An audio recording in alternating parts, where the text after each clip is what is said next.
The room fell silent as all our dinner guests froze in shock. My wife stood at the head of the table, her face contorted with that familiar look of contempt. "Just be grateful I chose you," she spat, her designer dress perfectly complementing the luxurious dining room that my decade of hard work had helped pay for. Yet in her mind, everything was hers, a birthright from her prestigious family lineage. For 6 years, I had endured the subtle jabs and not-so-subtle reminders that she had settled for me. Tonight was supposed to be a celebration of my promotion, but it had become yet another showcase of her superiority complex. Our guests, mostly her friends from elite social circles, shifted uncomfortably in their seats. Some hid smirks, others averted their eyes out of secondhand embarrassment. We had met during my final year of business school. I came from a middle-class background, worked my way through college, and built my career from nothing. She, however, was born into wealth. Her father owned a chain of luxury hotels across the country, and from childhood she had been conditioned to believe her worth came from her family name and bank account. At first, I was captivated by her confidence and charm. What I initially mistook for ambition was actually entitlement. What I thought was directness turned out to be cruelty. The woman who stood before me now, publicly humiliating me on what should have been my night, was showing her true colors for the 1,000th time. As she continued her tirade about how I would be nothing without her family's connections, something inside me hardened. The familiar sting of humiliation was replaced by a cold, unshakable resolve. For years I had accepted this treatment, believing I needed to prove myself worthy of her. But watching her now, gesturing wildly, diamond bracelet catching the light with each dramatic wave of her hand, I realized I had been playing a game with rigged rules. "Excuse me," I said quietly, standing from the table. The controlled tone of my voice surprised even me. I placed my napkin beside my half-eaten meal and walked calmly from the dining room while she continued her rant, barely noticing my departure. In our home office, I closed the door and took a deep breath. Through the mahogany door, I could hear the dinner party awkwardly resuming. My laptop screen illuminated as I opened it, revealing the email I had received earlier that day, an offer of partnership in a venture that could change everything. I had hesitated to accept it, knowing she would disapprove of any risk not sanctioned by her father. The voices from the dining room grew louder as the alcohol flowed more freely. I could distinguish her laugh, that practiced theatrical sound she used to captivate a room. She would be telling them now how emotional I get, how I cannot handle criticism, reinforcing the narrative that she was the superior partner who graciously tolerated my inadequacies. I typed a simple response to the email: "I'm in." 3 investment firms had approached me about my innovative financial algorithm. The one I chose wasn't the biggest, but they offered me the most control. My wife had no idea about this side project. She never bothered to ask about my work beyond whether it impressed her friends. When I returned to the dining room, dessert was being served. She didn't acknowledge me, too engaged in a story about her recent charity gala. I raised my glass for a toast, and the table fell silent. "To new beginnings," I said simply, making eye contact with my wife. She gave me that familiar condescending smile, misinterpreting my words as submission or apology. But this was no concession. This was a declaration of war. After years of psychological warfare, I was finally fighting back. She had no idea that while she was busy flaunting her family's increasingly precarious wealth, I had been building my escape route. As our guests clinked glasses, I smiled for the first time that evening. The path forward was clear. My wife had built her identity on money and status. Her pride was her armor and her weapon. Now I would dismantle both, piece by piece. She wanted to remind me to be grateful she chose me. Fine. By the time I was finished, she would realize I was the one who had made the mistake in choosing her, and I was about to correct that error permanently. The morning after that disastrous dinner party, I woke before sunrise with renewed purpose. My wife slept soundly beside me, her expensive silk eye mask in place, completely unaware of the transformation that had occurred within me overnight. I silently slipped out of bed and headed to my home office. For the next 3 weeks, I maintained a perfect facade. I apologized for overreacting at the dinner party and played the role of the dutiful husband. She accepted my apology with that same smirk, reminding me once again how fortunate I was that she tolerated my emotional outbursts. Each condescending comment now fueled my determination rather than my shame. Behind closed doors, I worked meticulously on 2 fronts. My financial algorithm project progressed rapidly with my new partners. but I also began a detailed investigation into her family's business empire. Working in finance had given me the skills to see through complex corporate structures, and what I discovered was fascinating. The prestigious hotel chain her father ran, the empire that fueled my wife's superiority complex, was built on quicksand. Despite the lavish parties and constant displays of wealth, the company had been hemorrhaging money for years. Her father had been taking out massive loans, leveraging properties against each other, and using increasingly desperate measures to maintain the illusion of prosperity. During a lunch with an old college friend who now worked in commercial real estate, I casually mentioned my father-in-law's upcoming hotel renovation project. My friend's expression changed instantly. "That's strange," he said, lowering his voice. "Word on the street is that project has been indefinitely postponed. Banks aren't willing to extend any more credit." This confirmed my suspicions. That evening, my wife announced she needed to increase her monthly allowance to fund a new wardrobe for the summer social season. I nodded and transferred the money without question. Every dollar she wasted now would make the eventual fall that much more dramatic. Meanwhile, my own project was exceeding all expectations. My algorithm could predict market fluctuations with unprecedented accuracy, and our test runs were showing returns that made my investors nervous with excitement. We agreed to maintain complete secrecy until the official launch, a precaution that served my personal agenda perfectly. During a mandatory family dinner at my in-laws' mansion, I observed everything through new eyes. The staff had been reduced, though my wife hadn't noticed. Subtle signs of cost-cutting were everywhere. The wine served was a less prestigious vintage, the fresh flowers fewer, the menu less extravagant than usual. My father-in-law pulled me aside after dinner, something he rarely did. For years he had treated me with the same thinly veiled disdain as his daughter, viewing me as an unfortunate necessity in her life. But today, his handshake was firmer, his smile more genuine. "I've been hearing good things about your performance at the firm," he said, refilling my whiskey glass generously. "Perhaps we should discuss bringing you into some of our family ventures." I maintained a neutral expression while my mind raced. He needed me now, needed my steady income and financial expertise. The great patriarch was reaching out for a lifeline, not knowing I had already seen the desperate state of his finances. "I'd be honored," I replied, raising my glass in a toast. Family is everything. The irony of those words made the whiskey taste even better. That night, my wife scrolled through her phone as we prepared for bed, laughing at something on social media. "My friends still can't believe I married someone from your background," she said casually, not even looking up. "They think I'm so charitable." I remained silent, watching her from across the room. Once those words would have cut deep, now they were just additional evidence for the case I was building. The next morning, I received the news I had been waiting for. Our algorithm had been approved for implementation with a major investment fund. The contract was worth 8 figures, with my share making me independently wealthy overnight. I closed my office door and allowed myself one moment of pure, unadulterated satisfaction. When I came home that evening, I brought my wife flowers. Not because of the good news I couldn't share, but because maintaining appearances was crucial now. She accepted them with her typical entitlement, not bothering to ask about my day. "My father's hosting an emergency family meeting this weekend," she mentioned over dinner, probably announcing another expansion.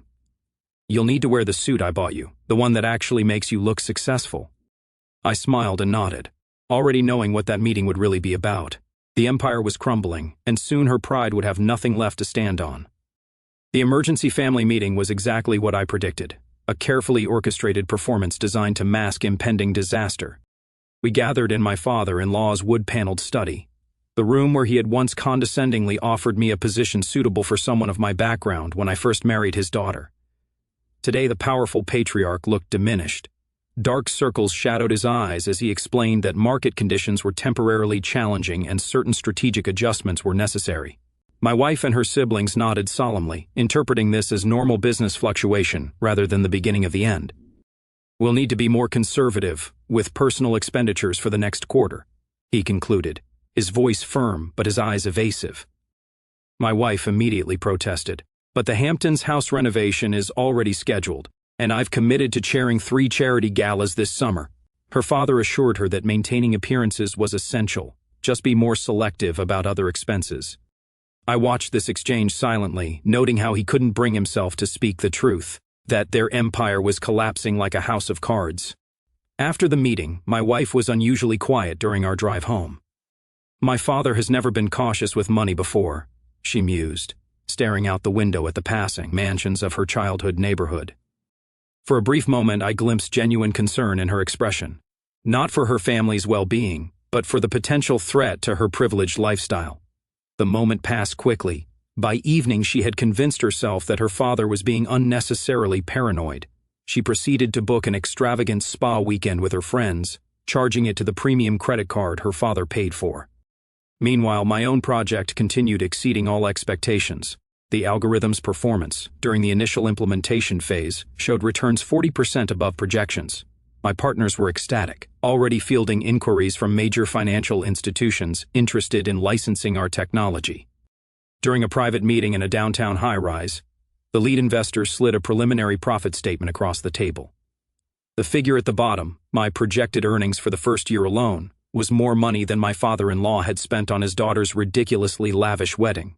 "We need to discuss going public within 18 months, the investor said. The valuation would be substantial. I nodded, maintaining my composed exterior while my mind calculated the perfect timing. The collapse of my father-in-law's business and the revelation of my own success needed to align for maximum impact. That evening, I attended a charity function with my wife. She paraded me around like an accessory, introducing me with the same backhanded compliment she always used. "He came from nothing, but he's done quite well for himself, with my help." Each introduction was a variation on this theme, always emphasizing her generosity in elevating someone from my humble origins. The wealthy socialites nodded politely, their eyes reflecting the same condescension. What my wife didn't notice was how those same socialites whispered when she walked away. The financial community was small, and rumors about her father's troubles had begun circulating. I overheard fragments: overextended, margin calls, refinancing rejected, confirming what I already knew. Later that week, I met with my attorney to discuss asset protection strategies. Without revealing my specific intentions, I established separate accounts and restructured our prenuptial agreements enforcement mechanisms. The lawyer raised an eyebrow at my thoroughness but asked no questions. "Your finances will be completely insulated," he assured me, "whatever happens."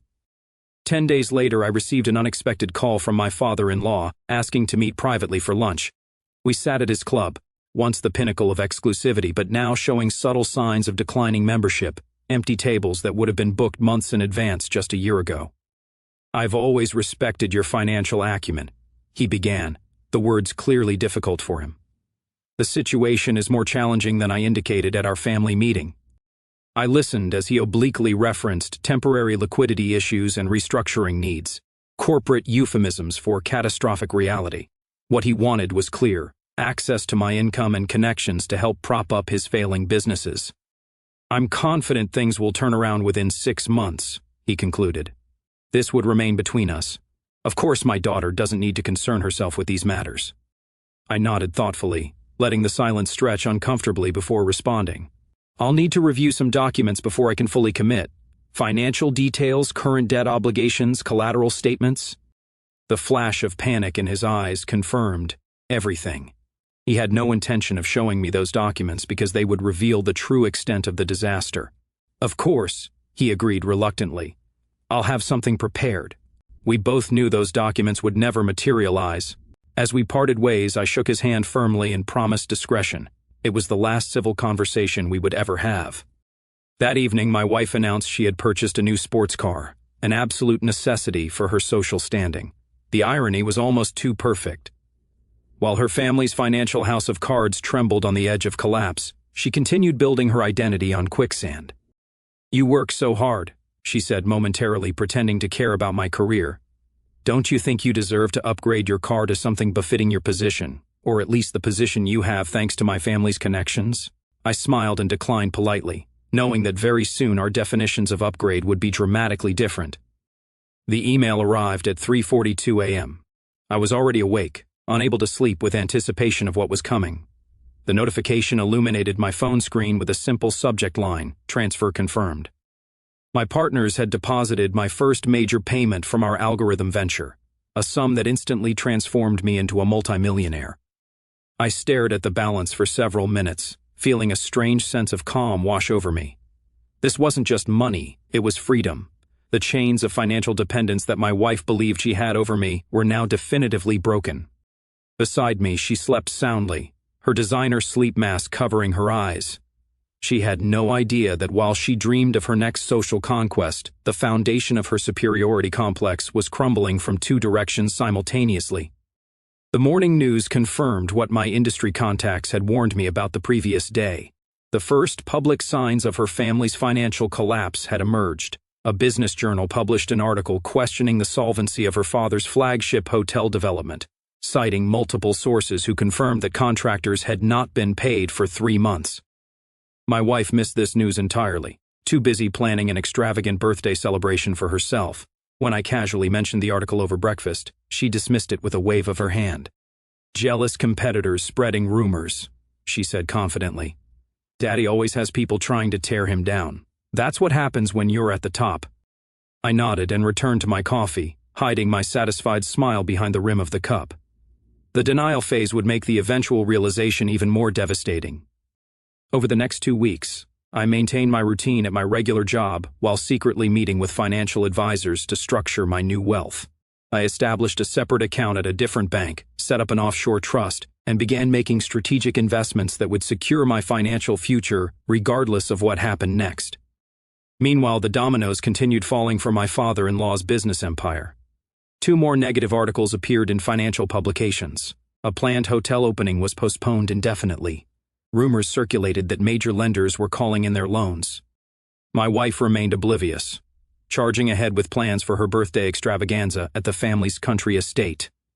When the event planner called to confirm that her father had not yet paid the substantial deposit, she simply used her emergency credit card instead, never questioning why this administrative oversight had occurred. The contrast between our lives had become almost comical. Each morning, I checked my steadily growing investment accounts before heading to an office where I now earned more in passive income than my annual salary. Each evening, I returned home to listen to my wife complain about the caterer who had the audacity to request payment in advance despite our family's standing. Then came the day that changed everything for her family. I was in a meeting when my phone buzzed with multiple news alerts. The headline was unambiguous: "Hotel magnate files for Chapter 11 bankruptcy protection. Assets frozen amid allegations of financial impropriety."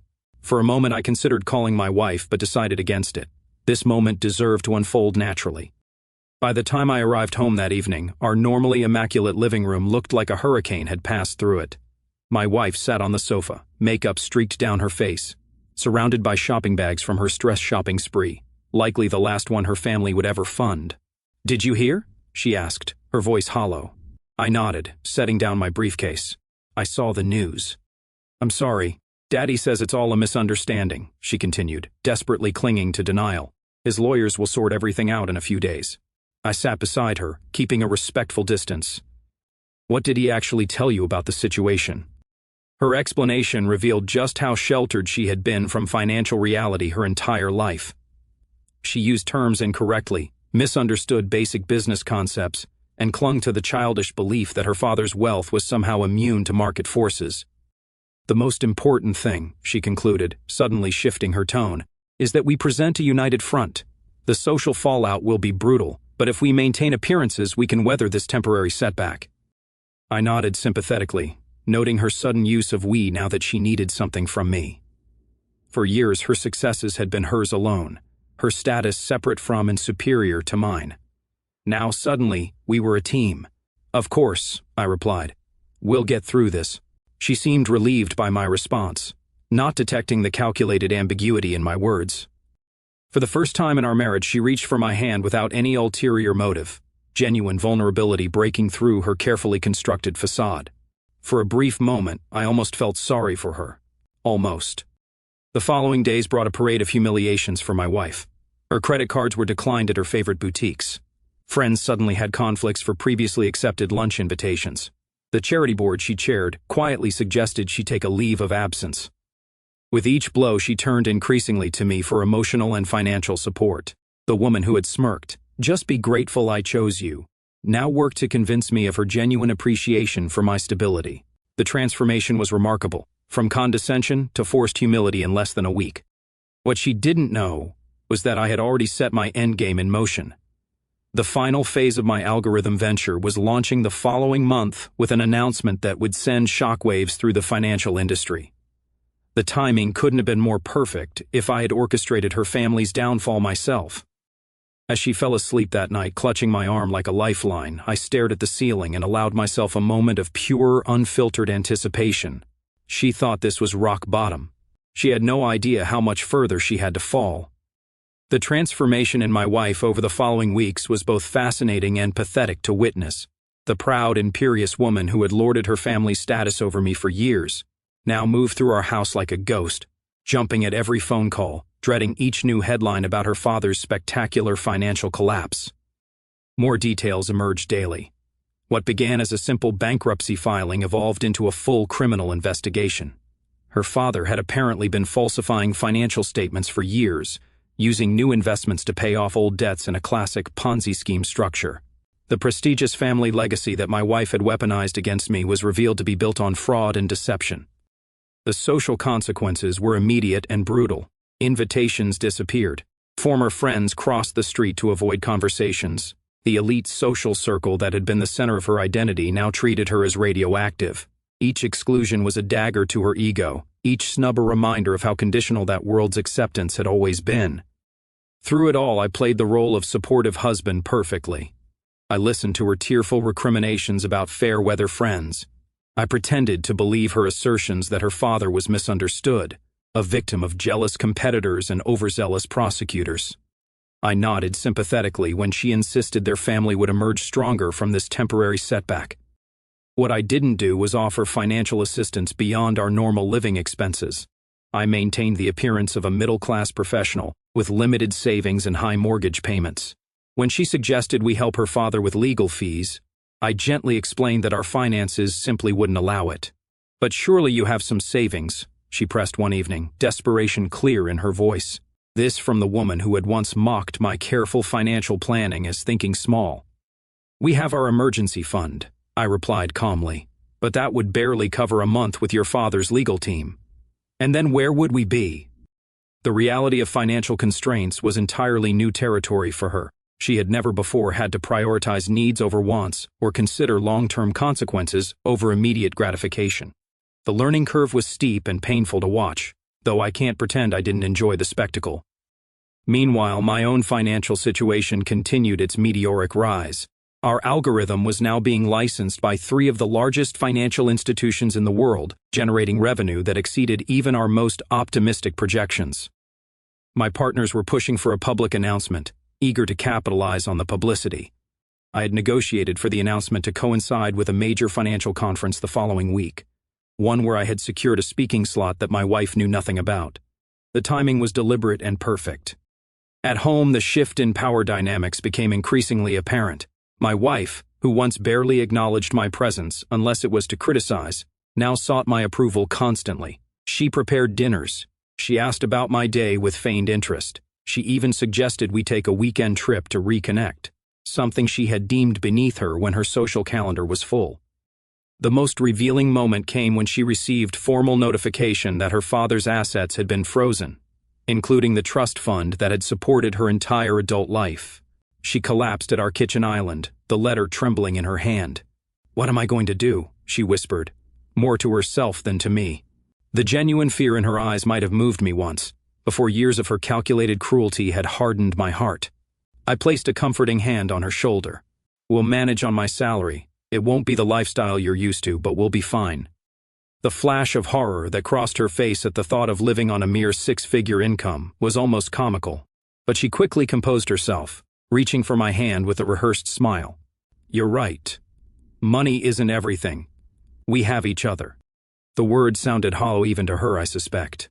For someone who had defined worth exclusively through wealth and status, this platitude was the equivalent of a death row conversion, too little, too late, and fundamentally insincere. That weekend she suggested we host a small dinner party, just close friends who have stood by us. The guest list was revealing, not the elite social circle she had once prioritized, but people she had previously considered beneath her notice. Professional colleagues of mine she had dismissed as boring, neighbors she had barely acknowledged, anyone who might still be willing to accept her invitation. The dinner was an exercise in humility for her. She cooked instead of hiring caterers, She served wine that cost under $100 a bottle. She listened attentively to conversations about everyday concerns she would have previously found tedious. The performance was impressive, if transparent. As she cleared the dessert plates, one guest innocently asked about my upcoming week. "Just the usual," I replied casually, "though I'll be speaking at the Global Finance Summit on Thursday." My wife froze in the doorway to the kitchen, plates in hand. This was the first she'd heard of it. My husband, the secret financial genius, she recovered quickly, forcing a laugh. Always so modest about his accomplishments. Later that night, after our guests had departed, she confronted me about the speaking engagement. "Why didn't you tell me? That's the biggest conference in the industry." I shrugged. It didn't seem important. "Not important? People pay thousands just to attend. And you're speaking?" I met her gaze steadily. "The organizers approached me last month. Something about innovative financial technologies." She studied my face, trying to reconcile this information with her perception of me as the dutiful husband whose career was secondary to her social aspirations. For the first time, I saw genuine confusion in her eyes, as if she were looking at a stranger. "I'd like to attend," she said finally. "Support my husband." I nodded, hiding my satisfaction. "Of course. I'll arrange for a pass." As she turned to leave, she paused in the doorway. "I've underestimated you, haven't I?" The question hung in the air between us, loaded with implications neither of us was ready to address directly. "Everyone underestimates someone eventually," I replied cryptically. "Good night." She left without another word, but I could almost see the gears turning in her mind, reevaluating our relationship through this new lens. Too late. She was beginning to recognize that the power balance had shifted, though she still had no idea just how dramatically. In 3 days, at the Global Finance Summit, she would finally learn exactly who she had been smirking at all these years, when she told me to just be grateful she chose me. The thought of her face when she realized the truth carried me into peaceful sleep for the first time in years. The morning of the Global Finance Summit arrived with perfect symbolic timing. Exactly 1 year since that fateful dinner party when my wife had smirked and told me to just be grateful she had chosen me. The weather matched my mood, clear, bright, and full of promise. My wife hovered nervously as I dressed in my finest suit, not the one she had selected for me in the past, but a bespoke creation I had secretly commissioned weeks earlier. The subtle difference wasn't lost on her. "That's new," she observed, running her fingers along the clearly expensive fabric. "When did you get this?" "Recently," I answered vaguely, adjusting my custom cufflinks. "Thought it appropriate for the occasion." She nodded, studying me with increasingly wary eyes. For the past week she had been noticing these small discrepancies, the lunch meetings I wouldn't explain, the private calls I stepped away to take, the subtle confidence that had replaced my former deference to her opinions. Each observation added to her growing unease. We arrived at the summit venue, a towering glass structure in the financial district. The security guard checked my credentials and handed me not the standard speaker badge, but the distinctive black VIP pass reserved for keynote presenters and industry leaders. "Welcome, sir," he said with noticeable deference. "The executive lounge is available for you and your guest before your presentation." My wife's expression flickered between confusion and a new calculating interest as we were escorted past the general admission areas to a private elevator. In the executive lounge, industry titans nodded in my direction with recognition and respect. Several approached immediately, ignoring my wife completely as they engaged me in conversations about market forecasts and investment strategies. "How do these people know you?"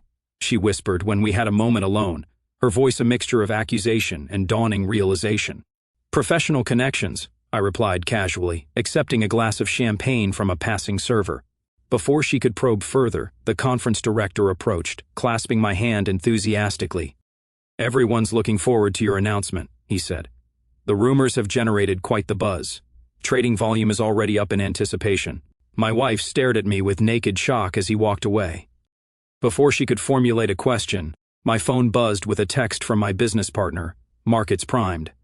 Stocks up 3% on speculation alone. Ready when you are." I smiled at the message and turned to my wife. "It's time. I'm scheduled to speak now." "What's going on?" she demanded, grabbing my arm. "What announcement? What aren't you telling me?" I gently removed her hand. "You might want to find a good seat. This will be quite a show." The main conference hall was packed to capacity, with attendees standing along the walls and spilling into adjoining rooms where live streams had been hastily set up.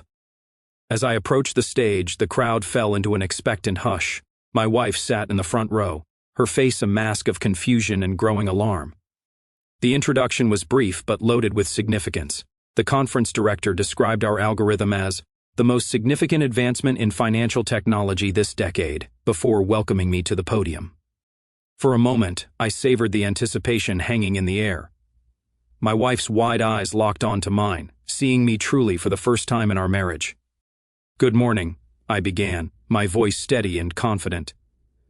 "Today, I'm pleased to announce the public launch of Quant Edge Technologies and our proprietary predictive market algorithm that has proven 87% accurate in forecasting major market movements." What followed was a 20-minute presentation detailing the technology that had made me wealthy beyond my wife's comprehension. I explained complex financial concepts with an authority that clearly shocked her, outlining how our company had already secured contracts with major financial institutions worth billions. "As founder and majority shareholder," I continued, "I'm pleased to announce that Quant Edge will begin trading publicly next week, with an initial valuation of $4 billion. The room erupted in applause. Financial reporters rushed to file their stories. Industry analysts furiously typed notes on their tablets. And my wife sat frozen, her face cycling through emotions, disbelief, shock, confusion, and finally a calculating greed that confirmed everything I had come to know about her character. After the presentation, I was swarmed by well-wishers and potential investors. My wife pushed her way through the crowd, her social instincts instantly recalibrating to this new reality. She reached for my arm possessively, her smile now radiant as she attempted to position herself as the supportive spouse behind the successful man. "I'm so proud of you, darling," she gushed loudly for the benefit of those nearby. "I always knew you were capable of greatness." I smiled politely and extricated my arm from her grip. "Would you excuse me? I have some people I need to speak with." The remainder of the conference passed in a blur of handshakes, congratulations, and media interviews. My wife trailed behind me like a shadow, attempting to insert herself into conversations, desperate to associate herself with my sudden success. The woman who had built her identity on her family's now disgraced wealth was frantically trying to claim credit for mine. That evening, I had arranged a celebration at the city's most exclusive restaurant, the same venue where her father had once humiliated me by forgetting his wallet and forcing me to pay a bill that nearly drained my savings. The symmetry was intentional. My business partners and key investors filled the private dining room. My wife worked the room with practiced charm, introducing herself as the woman behind the man, claiming to have supported my vision from the beginning. Each false word strengthened my resolve. When the champagne was poured and the room fell silent for my toast, I finally allowed myself to deliver the culmination of a year's careful planning. "Success is a curious thing," I began, raising my glass. "It reveals people's true characters, both when they lack it and when they achieve it." My eyes found my wife's across the room, holding her gaze steadily. "A year ago today, at a dinner much like this one, I was reminded to just be grateful that I had been chosen by someone who believed themselves superior." Murmurs rippled through the room as the atmosphere shifted. My wife's smile faltered as she realized where this was heading. Today, as I look around this room at the people who genuinely supported and believed in my vision, I find myself struck by one undeniable conclusion. I paused, allowing the tension to build. Some choices are best unmade. I nodded to my attorney, who stepped forward and handed my wife an envelope. Her hands trembled as she opened it, revealing divorce papers already prepared. "Just be grateful I chose you," I said quietly, echoing her cruel words from a year before. "That choice expires today." The room fell completely silent. My wife stood frozen, the papers clutched in her manicured hands, the blood draining from her face as she realized that her last safety net had just been pulled away. "Your belongings have been moved to a suite at the Westfield Hotel," I continued calmly. "Paid through the month, which should give you adequate time to make arrangements." "You can't do this," she whispered, her voice breaking. "After everything my family did for you." "Your family did nothing for me except remind me constantly of my supposed inferiority," I interrupted, "an assessment that recent events have rather definitively disproven." I raised my glass once more. "To new beginnings, and to choices, both those we make and those we correct." As security discreetly escorted my soon-to-be ex-wife from the room, her final expression wasn't anger or even shock. but the dawning horror of someone suddenly facing a future without the wealth and status that had defined her entire existence. The celebration continued without her, more jubilant in her absence. Later that evening, as I stood alone on the restaurant's balcony overlooking the city lights, my lead investor joined me. "Brutal," he commented. "Effective, but brutal." I considered this assessment, watching the distant traffic below. Sometimes the most valuable lesson is learning exactly what you put others through. He nodded thoughtfully. "And what now? After vengeance, what's left?" I smiled, feeling lighter than I had in years. "Everything. A future built on genuine value rather than inherited privilege. Real relationships rather than social transactions." The final news alert of the day illuminated my phone. My former father-in-law had been indicted on 16 counts of fraud. The empire was officially ashes. The symmetry was perfect. His descent completed just as my ascent became public. I slipped the phone back into my pocket, uninterested in their fall now that I had risen beyond their reach. The pride that had sustained my wife for so long had proven to be her downfall. My own pride, however, the kind earned through genuine achievement rather than accident of birth, was just beginning. Our story has come to an end. If you've made it this far, how about subscribing to our channel? It helps us immensely. I've selected 2 other videos for you that I'm sure you'll enjoy. Feel free to click on them. I'll be waiting for you in the next story. See you soon.